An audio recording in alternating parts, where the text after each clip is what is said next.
संविधान से चलता है, बाद में संविधान में विश्वास रखते हैं सब। लेकिन जिस तरह संविधान में जो है आरएसएस के हो, बीजेपी के सेंट्रल मिनिस्टर हो, जो उपराष्ट्रपति हो, अब ये कह रहे हैं कि धर्मनिरपेक्षता और समाजवाद वो दो शब्द हटाने चाहिए, वो नासूर बन गए।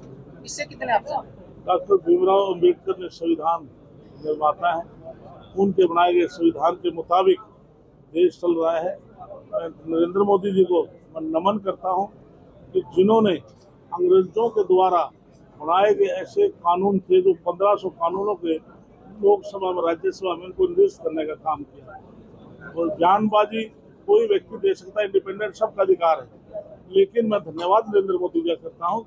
और एक ऐसे ऐसे काले कानून थे, एक पोस्टमैन यदि कोई किसी घर डाक लेकर आता है, यदि उस पोस्ट की लूज मिल जाए तो उसको 6 महीने का सजा का प्रावधान था। एक किसान के खेत में किसी अब पशु एंट्री कर जाए उसको 6 महीने का सजा का उसका प्रावधान था। ऐसे ऐसे काले कानून थे, 1500 ऐसे कानून थे, इसमें 3 तलाक का था, कितने ऐसे कानून थे, सबको निरस्त दो शब्दों का धर्मनिरपेक्ष और समाजवाद हटाने के लिए जो बहस वो चल रही है, इसको लेकर क्या हटने चाहिए? इसके लिए मेरा वर्जन ये है, कोई भी व्यक्ति पूरे देश का है, धर्म के प्रति, समाज के प्रति कोई ऐसा शब्द ऐसा ना बोले जिससे कि धर्म पर, समाज पर कोई नहीं। वो इंडिविजुअल उनकी अपनी राय हो सकती है, लेकिन मैं तो ये कह रहा कोई भी व्यक्ति प्रीएम्बल ऑफ द कॉन्स्टिट्यूशन में हम भारत के लोग संप्रभु राष्ट्र की बात करते थे। ये जो आप जो शब्द कह रहे हैं, ये 1976 में 42वें संशोधन में इमरजेंसी के दौरान संशोधन करके जोड़े थे, धर्म निरपेक्ष और समाजवाद। ये प्रीएम्बल का हिस्सा नहीं थे बाबा साहब ने जो प्रीएम्बल जो कहते, लेकिन उसमें एकता और अखंडता का भी जिक्र था सर। लेकिन वो एकता और अखंडता तो सदा के लिए है और सदा के लिए रहेगी, सदा रहेगी। अच्छा सर, बिजली की दरें बढ़ने और बिजली की जो दरें हैं वो सरकार बढ़ा रही है। पूरे आप प्रदेश, हरियाणा प्रदेश ऐसा प्रदेश है, अतीत में आप देखेंगे तो बिजली की समस्या बहुत रहती थी, हर रोज ताले लगते थे। लेकिन माननीय मनोहर लाल जी जब मुख्यमंत्री, उन्होंने हमारा गांव जगमग गांव आज पूरे हरियाणा प्रदेश में कहता हूँ 95% गाँव में आज 24 घंटे बिजली है। और हमारे जो इंडस्ट्रीज है उसको 24 घंटे बिजली दी जा रही है। एपी को, एग्रीकल्चर को आज 8 घंटे बिजली दी जा रही है। इसलिए आज रेट बढ़ाने की जो बात करें, इसमें सरचार्ज वगैरह समय समय पर ये हरियाणा सरकार ने बढ़ा दी। ये HREC रेगुलेटरी कमीशन होता है, वो समय समय पर इस प्रकार से रेट बढ़ाना घटाना ये सरकार का काम नहीं है, HREC का काम। अच्छा, राविंदरजीत सिंह भाजपा विधायकों को लंच करा रहे हैं, अलग से खिचड़ी बच रही है, कहीं सरकार को तो खतरा है? नहीं, सरकार को कोई खतरा नहीं है। राविंदरजीत सिंह हमारे बहुत वरिष्ठ नेता है, केंद्रीय मंत्री हैं, और अपने लोकसभा के जो भी जितने भी विधायक थे, इवन तो उसमें कांग्रेस की विधायक आई है, तो उसमें उन्होंने सबको निमंत्रण दिया। तो ये तो कोई गलत बात नहीं, सभी विधायक भोजन पर बुला लिए, इसको हम अदरवाइज में मत लेना चाहिए। आज नहीं, आज नायब सैनिक की सरकार, केंद्र के आशीर्वाद से सरकार चल रही है और पूरे 5 साल तक सरकार। कांग्रेस और राहुल गांधी जिस तरह से चुनाव आयोग को लेकर महाराष्ट्र में जिस तरह से जो वोट प्रतिशत बढ़ा था, उसको लेकर सवाल उठ रहे हैं और उसको कह रहे हैं कि भाई ये सार्वजनिक करनी चाहिए। राहुल गांधी पूरे देश में, देश के पार्लियामेंट के चुनाव से पहले उन्होंने कहा था कि संविधान समाप्त हो जाएगा यदि बीजेपी को 400 सीट मिल जाएंगी। संविधान की कॉपी लेकर पूरे देश में घूमे। इसके लिए रामचंद्र जांगड़ा भी हाउस में मौजूद थे, कृष्णलाल कुमार भी हाउस में मौजूद था।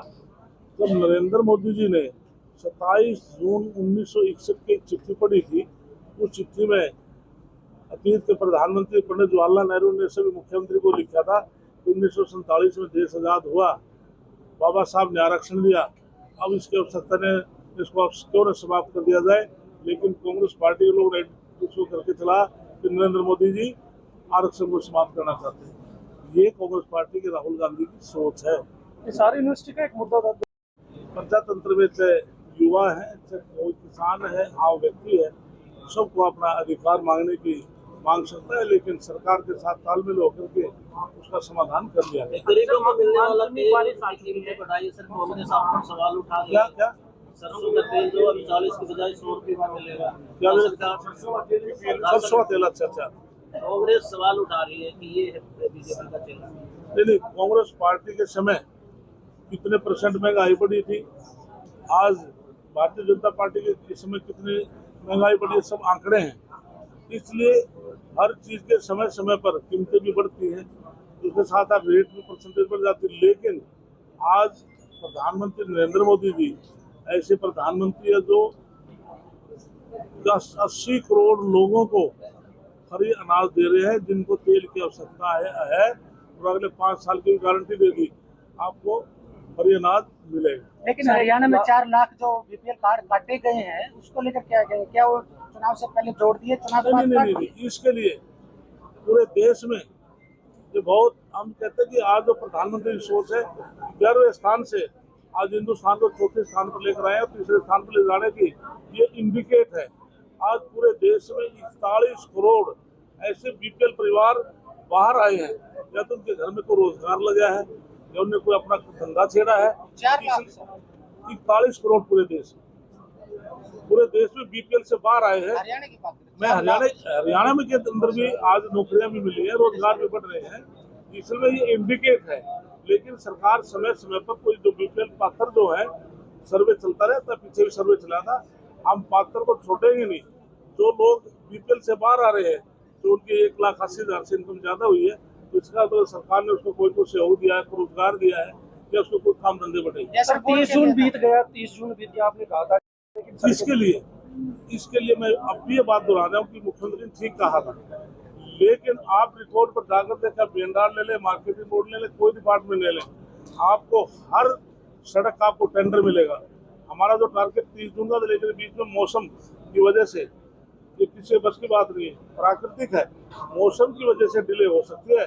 लेकिन आप पेपर पर देखेंगे, पैसा हमने सारा सैंक्शन कर दिया सभी सड़कों का, ए से लेकर जेड तक जो होने वाले कर रहे हैं सर, निगम के पार्षद कह रहे हैं 1-1 करोड़ बोला था, 1 रुपया नहीं मिला अभी तक। इसके लिए सारे फंड रिलीज हो चुके हैं। आप बीएनआर में आप टेंडर जाके लिस्ट देखे, जाके मार्केटिंग बोर्ड में जाकर देखें, अब आपको टेंडर आपको प्रोसेस में मिलेगा। ठीक है सर, बार-बार